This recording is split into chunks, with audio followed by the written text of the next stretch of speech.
Bueno, Bien. ¿cómo es el Papa? Cuéntenos quién es este cardenal Prevot que hoy nos ha sorprendido y conmovido a todos. A ver, yo lo conozco el 2015. Bueno, ustedes saben que yo soy teólogo, he trabajado más de 20 años para la iglesia, así que conocía gran parte del clero y del episcopado. Y el 2015 me llaman porque había un tema ahí que acelerar con una nacionalización, era nada menos para el nuevo obispo de Chiclayo. Entonces ahí es donde yo lo conozco a Monseñor Prevost y efectivamente aceleramos el trámite y se pudo llevar porque es un documento que lo tiene que firmar el presidente, nada menos. Entonces aceleramos en migraciones, Ministerio Interior y en presidencia y pudo salir. Ahí es donde yo lo conozco, en verdad, a Robert Prevost. Y después de eso ya nos hemos visto varias veces en reuniones, en conversaciones.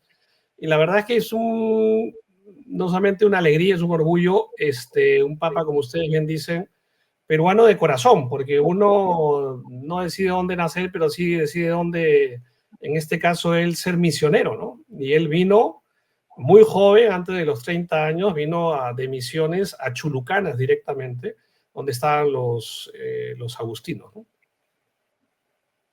Es agustino, y luego se va y vuelve, José Luis. Lo que pasa es que él, cuando termina de estudiar, se ordena sacerdote y se va a Roma. Ahí se doctora en Derecho Canónico y de ahí va, como es de congregación, o sea, de la Orden de San Agustín, a donde ellos tienen comunidad. En esa época estaba Daniel Turley, de obispo de Chulucanas. No sé si conocen Chulucanas, pero sí, es bien adentro, sierra, una zona muy bonita, zona rural, agrícola. Es muy pequeño, además. Ahora está invadido en parte por minería ilegal. Y él ahí comienza su servicio misionero en el Perú.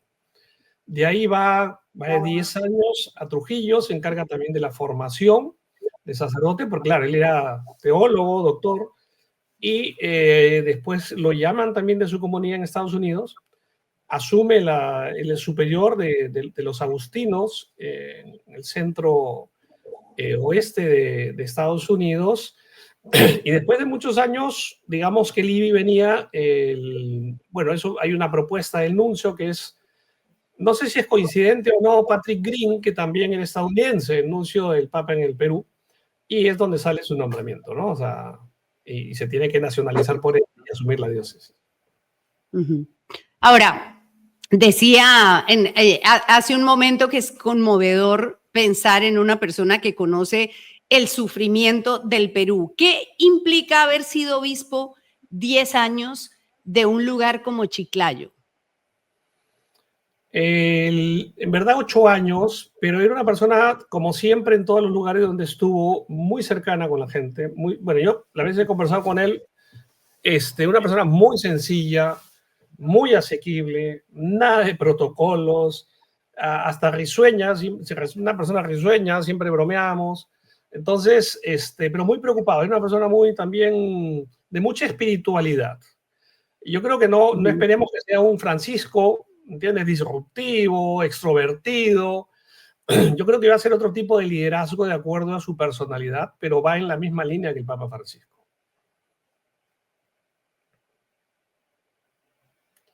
No te escucho nunca. Hola, ¿me escuchas? Ahora sí. Sí.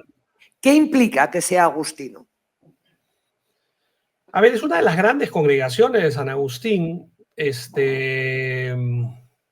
uno de los primeros santos de la historia de la iglesia.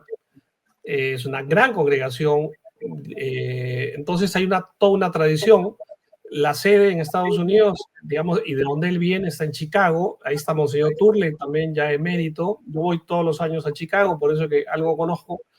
Y digamos, como todo el mundo, todas las congregaciones han bajado en número, ya no llegan vocaciones o misioneros como él, digamos, al Perú, pero tienes toda una formación dentro de una gran congregación religiosa como los agustinos. Tienes el pensamiento agustiniano en general, que es el siglo IV. O sea, tienes una gran, digamos, es una congregación que tiene, digamos, unas vinculaciones tremendas en todo el mundo, una casa muy grande en Roma, se forman allá, Y él se formó en Derecho Canónico, pero, digamos, su espíritu no es para nada, digamos, entre comillas, jurídico, sino más bien pastoral.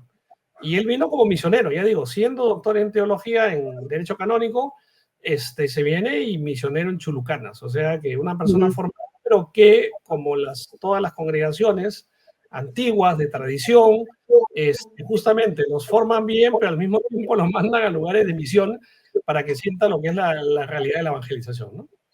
Sí, tiene gracia, ¿no? De Chicago a Chiclayo.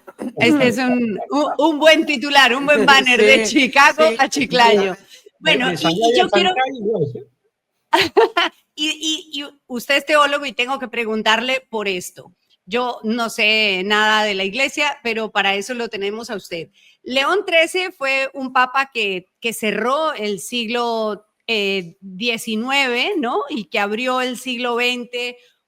¿Qué significa? Porque sé que también la escogencia del nombre marca el espíritu del papado, el espíritu del pontificado. ¿Qué significa que un siglo después alguien escoja el nombre de León? León XIII sé que tuvo una doctrina bastante social, una doctrina social de la iglesia que tuvo un énfasis en los derechos de los trabajadores, en la revolución industrial, digamos que tenía ese enfoque. ¿Hay algo de eso se puede interpretar con la escogencia del nombre?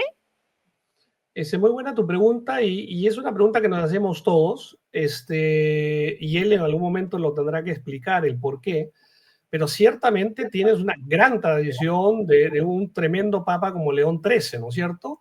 Ahora, quizás el símil puede ser que León XIII fue digamos, un hombre de una situación muy convulsa en Europa, en el mundo, revolución industrial, como tú has mencionado, mucho movimiento social, mucha injusticia, y con él sale la primera encíclica, formalmente una encíclica social, que es el fundamento de la doctrina social cristiana, que es la Rerum Novarum.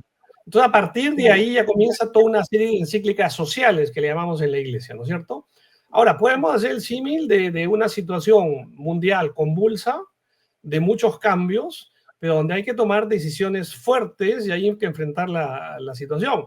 El mensaje que hoy día he lanzado es de paz, ¿entiendes? Queremos paz tranquilamente, ¿no? O sea, sinodalidad, recordando al Papa Francisco, lo que nos indica también que va a seguir en la misma línea. Y yo creo que los cardenales electores, 4/5, creados cardenales por el Papa, lo han elegido también por eso, ¿no? Es decir, para que sigan una línea. Ya digo, es una personalidad distinta a la del Papa Francisco, un liderazgo distinto, pero que va a seguir en la misma línea. Y el hecho de León XIV, bueno, vamos a ver por dónde nos sorprende ahora el nuevo Papa, ¿no?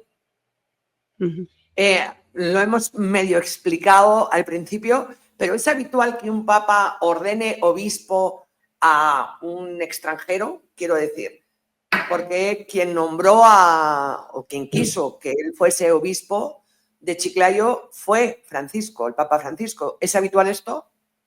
En el Perú era muy habitual. En Colombia no. Creo que el Perú era el país donde tenía más obispos extranjeros de toda la conferencia de episcopales de América Latina. Era un tema, una deficiencia muy grande, religiosos y extranjeros, cosa que la gran mayoría son diocesanos y nacionales. Y ahí sí das en el clavo en ese punto. Pero quizás otro punto que ya es más un tema bien intraeclesial, es que lo nombran a Chiclayo. Es decir, el Papa Francisco lo nombra y a Chiclayo. ¿Por qué digo esto? Porque Chiclayo durante décadas ha sido más bien sede del Opus Dei. Es decir, los obispos de Chiclayo todos eran del Opus Dei. El seminario, la formación del clero, todo era bien opus deiana. Entonces envían a Monseñor Prevost, el primer obispo que no era del Opus Dei en décadas. Entonces eso implica también todo un reto para él. Yo creo que también se va forjando, como ustedes han mencionado, con su diócesis de diálogo interno, del COVID, del niño, de las revueltas contra Dina Asesina, etcétera, etcétera, etcétera, ¿no? O sea, se ha forjado en el fuego y, digamos, es donde justamente se van purificando los metales, ¿no? Purificando los metales. Yo quiero hacer una pregunta más política porque, bueno, usted es teólogo, investigador, entre otras muchas cosas. El hecho de que él sea, ya, muy bien, tiene el SIS peruano, tiene RENIEC peruana, pero es norteamericano. Esto en términos políticos, de la política del Vaticano, incluso de la economía del Vaticano y de los aportes de Estados Unidos al Vaticano, es importante o puede ser relevante.